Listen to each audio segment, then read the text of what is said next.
Olá, amigo modelista, aqui Thiago Oliveira do canal Tomplast. Como vocês estão? Eu espero que muito bem. Hoje nós vamos prosseguir com o nosso projeto de cores sobre a Segunda Guerra Mundial e vamos falar sobre as cores utilizadas pelas aeronaves da Inglaterra durante esse conflito. Iremos abordar cores da RAF, a Real Força Aérea Britânica, e da Fleet Air Arm, a Aviação Naval Britânica. Caso você não tenha assistido ainda ao nosso estudo sobre as cores da USAAF, a Força Aérea do Exército dos Estados Unidos durante a Segunda Guerra Mundial, eu recomendo que você assista. O vídeo está bastante interessante para todos nós modelistas e aficionados por história e o link está na descrição deste vídeo. Antes de tudo, é importante nós destacarmos que existia uma grande diferença entre o padrão das cores que era estabelecido pela autoridade aeronáutica e as tintas que realmente eram aplicadas nos aviões. O padrão publicado pelas autoridades era a especificação que os fabricantes de tinta deveriam fornecer, porém existia uma certa margem de correspondência. Como nós vimos no vídeo anterior, por muitas vezes, dependendo do fabricante e também do tipo de tinta, existem diferenças consideráveis entre as tonalidades finais aplicadas no avião e as tonalidades que realmente deveriam ser. Nós devemos adicionar a esta conta também a degradação da tinta por conta das intempéries de luz solar, chuva, sal e até mesmo a idade da pintura em si. Afinal, tudo isso influenciava na cor final que era apresentada na aeronave. Preciso relembrar também que muitas das fotos que eu irei apresentar nesse vídeo são coloridas digitalmente, então servirão apenas como exemplo. Dito isso, vamos ao vídeo. No período entre a Primeira e a Segunda Guerra Mundial, as aeronaves da RAF eram pintadas, quando em uso diurno, sobretudo em prata. As aeronaves noturnas, por sua vez, recebiam uma espécie de verniz chamado Nivo, ou Night Invisible Varnish or Fordness, também conhecido como verniz noturno.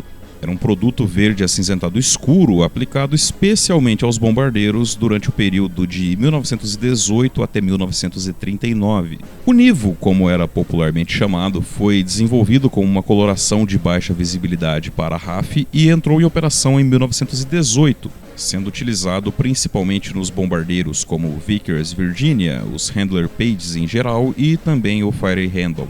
Em meados dos anos 30, novos testes das autoridades aeronáuticas na Inglaterra apontavam que esse verniz era muito reflexivo quando a luz de holofotes em terra iluminavam a aeronave, expondo assim a sua posição. O Nivo acabou extinto no fim da década de 30, sendo descontinuado após a chegada de novos bombardeiros. É interessante destacarmos que, entre as cores modernas, a cor que mais se aproxima do aspecto que o Nivo apresentava em uma aeronave é o FS 34096. Com os avanços da máquina de guerra nazista, as forças britânicas começaram então a desenvolver novos métodos de pintura em suas aeronaves. Todas as mudanças eram publicadas em diversos documentos do Ministério do Ar, porém é importante destacar que, apesar de constarem no papel, nem sempre todos os esquemas de pintura foram utilizados na prática, bem como nem sempre todas as instruções eram necessariamente seguidas. Este era apenas o objetivo das documentações. E o nosso estudo começa com o que foi batizado de Temperate Land Scheme. Em fevereiro de 1933, foi solicitado um novo projeto de camuflagem que tinha como objetivo reduzir a visibilidade de uma aeronave quando vista por cima, quando voando em um terreno típico do sul da Inglaterra. Os estudos preliminares mostraram que, para se adequar às diferenças de cor do solo, era desejável que a camuflagem tivesse pelo menos duas cores no plano superior da aeronave. Os testes envolveram tanto aeronaves reais, seja em voo ou estacionadas, e até mesmo modelos em escala, e concluíram que as cores predominantes do terreno em questão eram verdes e marrons, e foi decidido que a camuflagem teria essas tonalidades. Foi feito então um estudo secundário para determinar a predominância da tonalidade do verde do solo inglês durante as 4 estações do ano, chegando então na cor Dark Green, que era um verde bronze opaco, e o marrom foi batizado de Dark Earth, que também era uma média dos 4 tons de marrons observados ao longo das estações do ano no país, fornecendo então o contraste com o Dark Green. Além das cores, o desenho da camuflagem também era muito importante e o seu objetivo era quebrar o contorno característico de uma aeronave, tornando-a imperceptível à distância quando vista por cima. Após diversos testes, em 1936 foi decidido que toda a frota de caças e bombardeiros receberia esta camuflagem. Porém, faltava ainda uma cor específica para as superfícies inferiores da aeronave. Inicialmente foi utilizado um acabamento em alumínio, porém novos testes que tinham como objetivo substituir o Nivo, o verniz noturno que comentamos há pouco, Esses testes mostraram que o acabamento de azul escuro, quase preto, predominantemente fosco, era a melhor alternativa no momento para ocultar as aeronaves durante a noite, apresentando baixíssimo índice de detecção por parte dos holofotes em solo.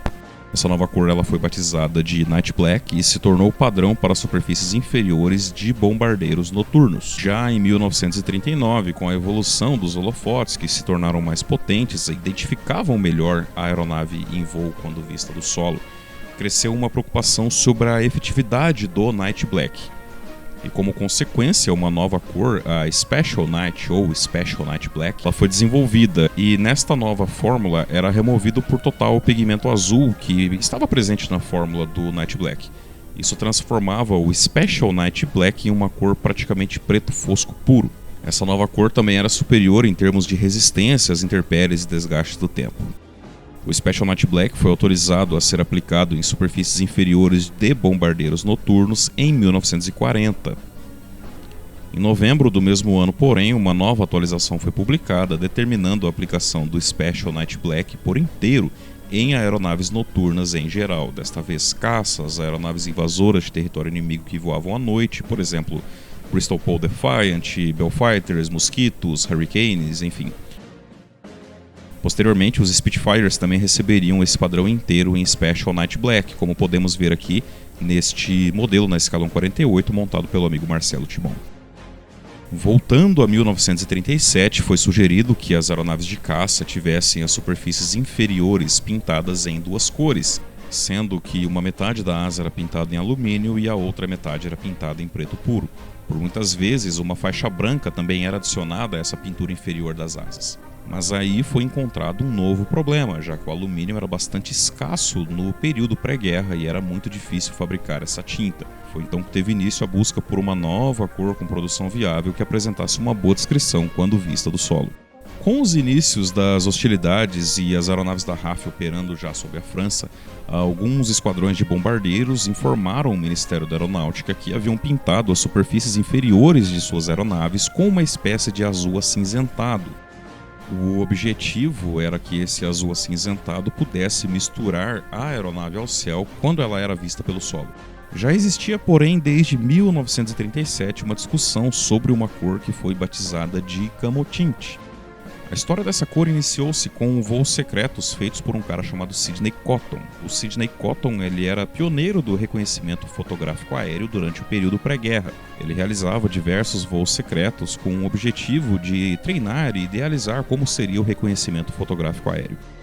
Uma das aeronaves do Sidney Cotton, um Lockheed 12 Electra Jr., foi pintada com um tom esverdeado pálido e fazia com que a mesma sumisse de vista após a decolagem quando era vista pelo chão. Essa cor foi produzida a pedido do próprio Cotton em uma fabricante de tintas e ele a batizou de camotinte. Um fato curioso é que o Sidney Cotton não fez em momento algum qualquer registro de patente dessa cor, ele apenas a batizou de camotinte. Em 1940, amostras da camotinte foram apresentadas às autoridades aeronáuticas britânicas e em abril foi determinado que ela passaria a se chamar de Standard Sky, que também foi conhecida como Duck Egg Green ou então Sky Type S. O S era de Smooth, que era um acabamento smooth que essa tinta dava na fuselagem da aeronave. Em junho deste mesmo ano, o Ministério da Aeronáutica comunicou a todos os seus comandos que as aeronaves de combate deveriam ser pintadas com a Sky Type S nas superfícies inferiores. Como não havia tempo ou disponibilidade de apresentar a cada comando o padrão específico do Sky Type S, foi informado que o tom era esverdeado como o ovo de um pato. E isso, posteriormente, como iremos ver, rendeu muita confusão no entendimento desta cor. Por conta da indisponibilidade de matérias-primas para a produção desta cor em diversas bases pelo país, as equipes de solo começaram então a misturar diversas tonalidades que já existiam no mercado de cores como azul pálido, branco e amarelo para pintar suas aeronaves. Isso resultou então em diversas variações do padrão de Sky, como por exemplo o Eudenil. Falando em Sky, não temos como deixar de destacar o Sky Blue ou Duck Egg Blue. O BS Sky Blue ele era um tom pastel, também conhecido como Duck Egg Blue, e já existia no primórdio da padronização das cores por volta de 1930. Existe uma imensa contradição no que se diz respeito a Duck Egg Blue ou Duck Egg Green, porém na prática ambas existiram e ambas foram vastamente utilizadas. Em 1940, uma diretriz do Ministério da Aeronáutica informava que todas as pinturas em Duck Egg Blue deveriam ser substituídas por Sky Type S.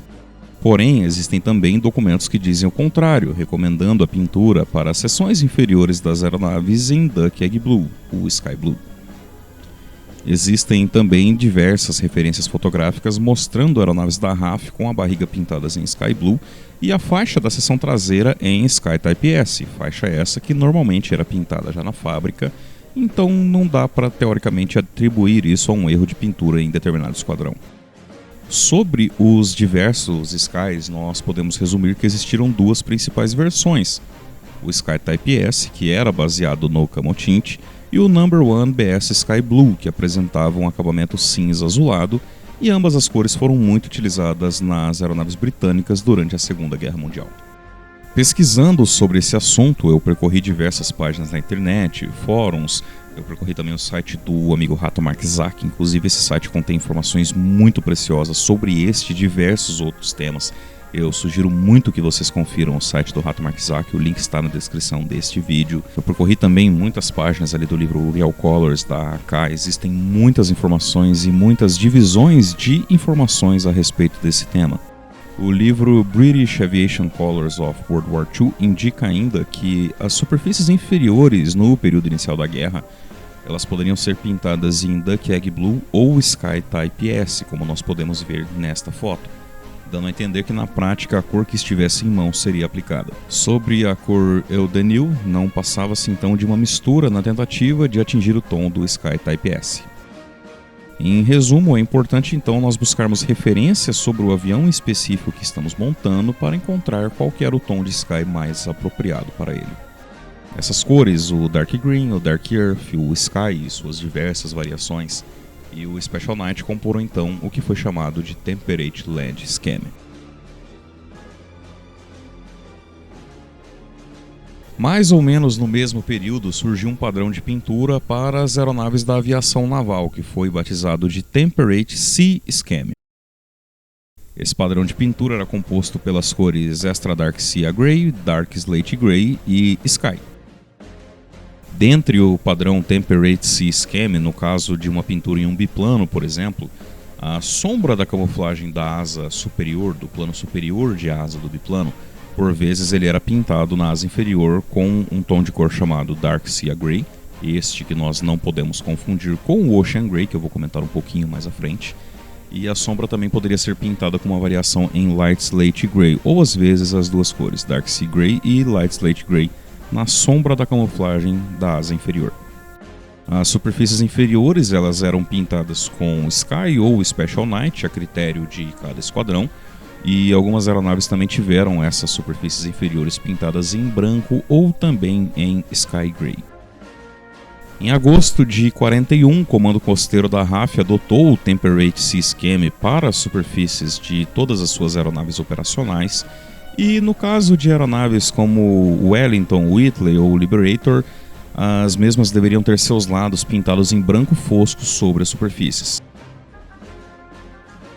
Os esquadrões de bombardeiros em geral e caças de longo alcance deveriam ter uma diversidade de 50% entre as superfícies inferiores pintadas em Sky Type S e Night Special Black, e todas essas pinturas deveriam ser feitas o mais rapidamente possível.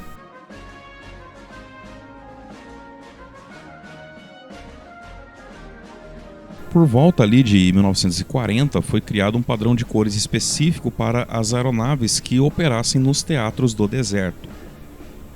Basicamente, era o padrão inicial Temperate Land Scheme, porém o Dark Green daria lugar à cor Middlestone, que na época também era por vezes chamada de Midstone. É importante destacarmos que ocorreu uma grande confusão no início da implementação desse padrão, e algumas aeronaves acabaram sendo pintadas com Middlestone e Dark Green. O padrão foi formalizado em 1942, determinando que as superfícies inferiores seriam pintadas com um novo tom de Azure Blue e as superiores com Middlestone e Dark Earth, ou seja, a pintura de deserto não teria o Dark Green. e essas foram as cores do período inicial da Segunda Guerra Mundial. Em resumo, os aviões da RAF eles deveriam ter as partes superiores pintadas com Dark Green e Dark Earth, e as superfícies inferiores em Sky, com exceção dos bombardeiros, que teriam as mesmas partes pintadas em Night Special Black. As aeronaves de caça com operação noturna seriam pintadas inteiramente com Night Special Black, sendo que as únicas partes coloridas seriam suas insígnias. Já as aeronaves de treinamento, que no período pré-guerra eram pintadas inteiramente com um tom de amarelo chamado Identification Yellow, agora elas passariam a ter a superfície inferior nessa cor, enquanto as partes superiores receberiam uma camuflagem também em Dark Green e Dark Earth. As aeronaves que rebocassem alvos seriam pintadas inteiro de amarelo, o Identification Yellow, com listras pretas, enquanto as aeronaves alvo, que não possuíam nenhuma tripulação, seriam pintadas inteiramente em Sky Type S. Na aviação naval, os hidroaviões e também aeronaves anfíbias seriam pintados com Sky Type S nas superfícies inferiores, por vezes variando com branco ou preto, e o Temperate Sea Scheme nas superfícies superiores, utilizando as cores Extra Dark Sea Grey e Dark Slate Grey. E as aeronaves em operação no deserto ficariam pintadas com as cores Dark Earth, Middle Stone e Azure Blue. É importante destacarmos que nesse mesmo período os emblemas de esquadrão e nose arts eles só eram permitidos se pudessem ser removidos a qualquer momento sem danificar a pintura da aeronave. Apesar da efetividade que essas cores apresentavam, o Dark Earth e o Dark Green, começou a crescer a preocupação da eficácia que essa camuflagem teria quando em aeronaves que operassem em altitudes mais elevadas, entre 20 e 30 mil pés. Novos testes foram realizados em 1941 e chegaram à conclusão que o marrom deveria ser substituído por um tom de cinza, que acabou sendo batizado de Ocean Grey. Em 12 de agosto de 1941, o Comando de Caças instruiu então uma mudança de camuflagem diurna que manteria o tom de verde escuro na pintura da superfície superior, enquanto o Dark Earth seria substituído pelo Ocean Grey. Esse padrão de camuflagens ficou conhecido como Dayfighter Scheme e trazia consigo também o tom de Medium Sea Grey. O Medium Sea Grey passaria a ser utilizado nas superfícies inferiores no lugar do Sky Type S ou do Number 1 Sky Blue. Já em setembro de 42, o Ministério do Ar orientou que os caças noturnos deveriam ser pintados com uma camuflagem composta em Medium Sea Grey e Dark Green. O Medium Sea Grey, por sua vez, também seria utilizado, no caso dos caças noturnos, para a pintura dos lemes e dos spiners das aeronaves. Aeronaves como Mosquito, Boston, Hurricane, Billfighter, Havoc e Typhoon, eles deveriam ter suas cores atualizadas para esta normativa. No caso do Typhoon em específico, metade das asas do plano inferior deveriam ser pintadas com listras em preto e branco. Em junho de 43, o Medium Sea Grey também foi designado para a camuflagem das superfícies superiores em aeronaves de combate diurno, como por exemplo os Spitfires do modelo 7. E em 1944, aeronaves que voavam no Southeast Asia Command, o Comando do Sul da Ásia, que tinham as superfícies inferiores pintadas em Azure Blue, passariam a ser pintadas também com o Medium Sea Grey. Esses padrões foram utilizados em geral até o fim da guerra e permaneceram em uso até meados de 1947, quando novas atualizações sobre o padrão de pintura foram feitas pela RAF. Entre 1940 e 1942, a colônia britânica de Malta, no Mediterrâneo Central, foi alvo de diversos ataques feitos pela Alemanha e também pela Itália. Toda a divisão de voo da Inglaterra, a RAF, a aviação naval, eles precisavam a todo custo defender essa ilha, uma vez que ela era essencial para o esforço aliado de dificultar a chegada de suprimento para tropas da Alemanha na Líbia, além de ser fundamental também para o abastecimento das tropas britânicas no Egito. As diversas aeronaves que operaram em Malta inicialmente, elas ostentavam as tradicionais cores para o deserto, Dark Earth, Middle Stone e Azure Blue. Entretanto, em 1942, um documento informava que as aeronaves em serviço na ilha de Malta deveriam ter suas camuflagens adaptadas para atender melhor ao cenário da ilha. Foi utilizado inicialmente uma combinação de Duck Egg Blue, por vezes também Sky Type S, a mesma confusão de sempre, nas superfícies inferiores, enquanto um tom chamado Dark Mediterranean Blue seria utilizado nas superfícies superiores. O Dark Mediterranean Blue foi criado em 1935 num experimento para camuflagem naval que seria utilizado futuramente com o que foi chamado de Dark Green, a fim de ser utilizado em hidroaviões. A cor passou a ser aplicada em diversas aeronaves inglesas durante o conflito em Malta. Após 43, determinou-se que a cor da superfície inferior das aeronaves em operação em Malta seria Light Mediterranean Blue. Como em todos os teatros de operações, na prática, existiram aeronaves camufladas com ambas as cores, aeronaves com superfícies inferiores pintadas em Medium Sea Grey e por aí vai. É bastante difícil obter fotos coloridas ou até mesmo em boa definição sobre o teatro de operações em Malta. Então, algumas fotos que mostrei aqui, obviamente, são de museu ou de voos históricos feitos em aeronaves restauradas. A Unidade de Desenvolvimento Fotográfico da RAF, que tinha a sigla PDU e posteriormente se transformou na Unidade de Reconhecimento Fotográfico com sigla PRU, foi desenvolvida no pré-guerra com base nos voos realizados pelo pioneiro Sidney Cotton, o pai do Sky Type S, em seus voos de levantamento de fotografia aérea. A unidade teve vastos acabamentos especializados e únicos para suas aeronaves. Basicamente, a cor e as marcações das aeronaves de reconhecimento aéreo ficaria a critério de cada esquadrão. Cada um tinha liberdade de adaptar a sua aeronave para o melhor uso nesta função. Dentre as cores predominantemente utilizadas no reconhecimento aéreo, uma das mais famosas, sem dúvida, é o PRU Blue. Essa cor foi primeiramente batizada de Cosmic Blue, evoluindo para o PRU Spatial Blue e posteriormente o PRU Blue. Uma circular de fevereiro de 43 classificou o PRU Blue como cor geral em aeronaves de reconhecimento aéreo ou meteorológico que voassem em altitudes elevadas. A cor também foi utilizada em caças diurnos de alta altitude na pintura da parte inferior, enquanto a superfície superior seria pintada em Medium Sea Grey. Outra cor que também foi muito utilizada para estes fins é o PRU Special Pink, aplicado em aeronaves Spitfire quando em reconhecimento de caça. Essa não era uma cor cadastrada nos padrões da época e tudo indica que ela era misturada e aplicada a critério das próprias unidades. É importante destacarmos também que alguns veículos em solo, como jipes e blindados, também foram pintados com uma cor semelhante ao PRU Special Pink. O esquema de pintura utilizado em aeronaves de reconhecimento aéreo quando em voos de baixa altitude foi descrito em um memorando de dezembro de 42 e ficou apelidado como Esquema 2 para voos de baixa altitude. Consistia nas superfícies superiores pintadas em Extra Dark Sea Grey e Extra Dark Sea Green, enquanto uma cor chamada PRU Mauve era utilizada nas superfícies inferiores. O PRU Mauve inicialmente era uma cor misturada, feita com misturas contendo PRU Pink, que por sua vez também era misturada, PRU Blue e a Identification Red, que era utilizada nas insígnias. Após 1943, o PRU Mauve foi disponibilizado para as esquadrilhas já prontas, sem necessidade de misturas. O uso dessa cor, entretanto, em missões fora da Inglaterra até hoje não foi confirmado. Entre 1939 e 1941, as aeronaves da RAF ostentavam 3 tipos de insígnia. A insígnia utilizada na lateral da fuselagem era conhecida como tipo A1, consistindo em círculos nas cores Identification Yellow, Dull Blue, branco e Dull Red. Todas as cores das insígnias deveriam ser foscas, apesar de muitas serem aplicadas em acabamento brilhante, por confusão, mais uma vez, no entendimento dos diversos documentos emitidos pelo alto comando.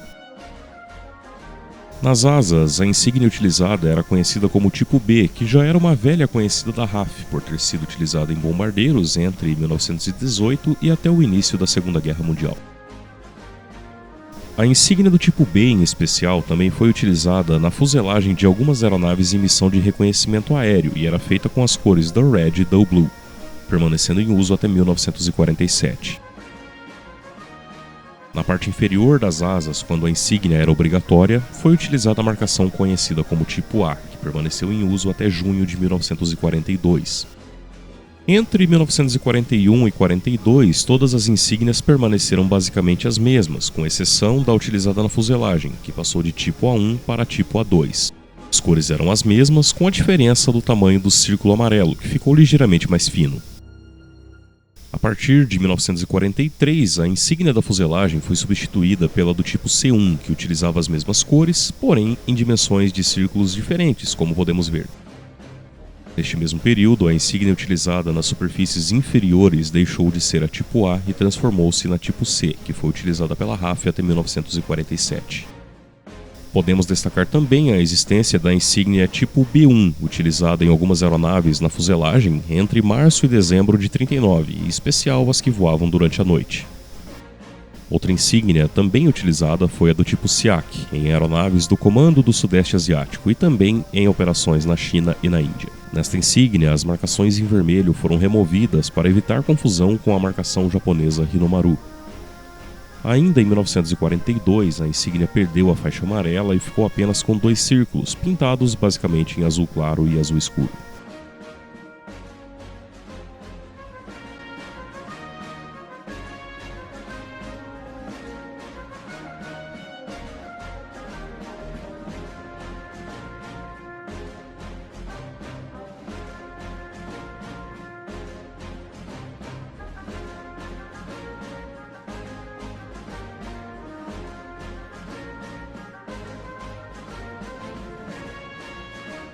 A cor utilizada para a pintura do interior de aeronaves da RAF ficou conhecida como Cockpit Grey Green.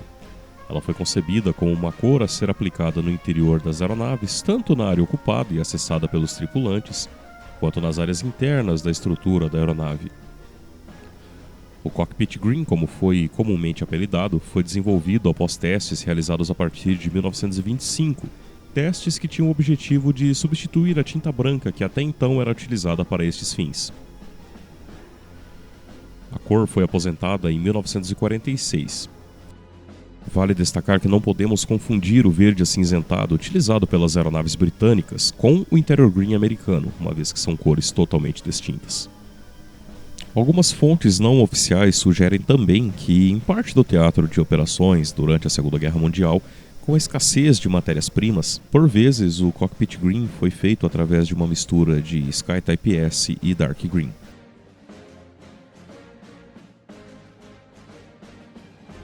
As letras pintadas nas aeronaves inglesas durante a guerra foi padronizada apenas em 42, quando o documento do Ministério da Aeronáutica determinou que as letras de código para caças diurnos e noturnos deveriam ser pintadas em Sky, enquanto aeronaves do Comando Costeiro com superfícies brancas deveriam ter as letras pintadas em Light Slate Grey.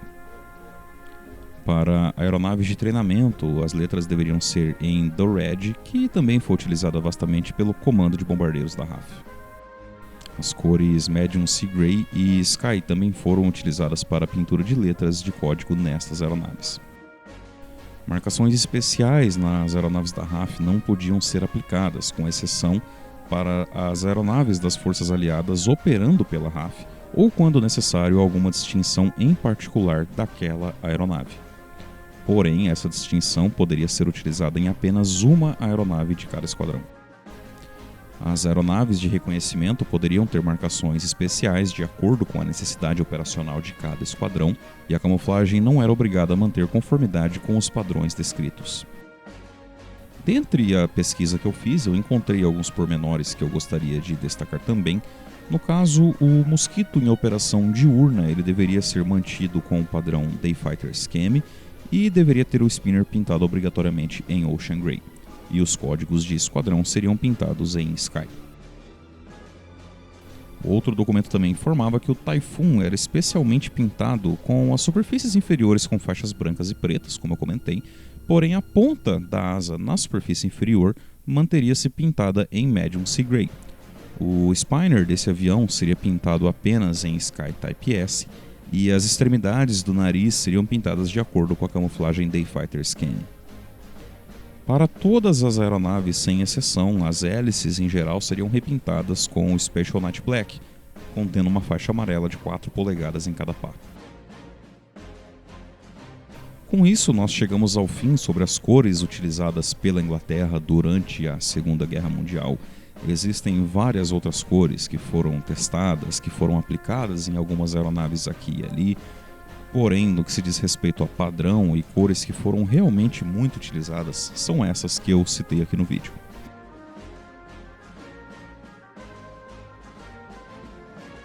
Eu agradeço a vocês pela audiência em mais esse vídeo, espero que esse conteúdo todo possa ajudar vocês nas montagens ou também no entendimento histórico de cada cor, cada período, por que foi utilizado cada cor, enfim.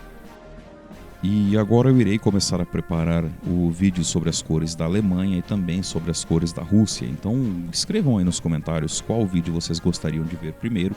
Eu vou tirar uma folguinha agora após esse vídeo, porque foi quase um mês compilando material, preparando todo o texto, preparando o áudio, preparando as fotos e os vídeos, enfim.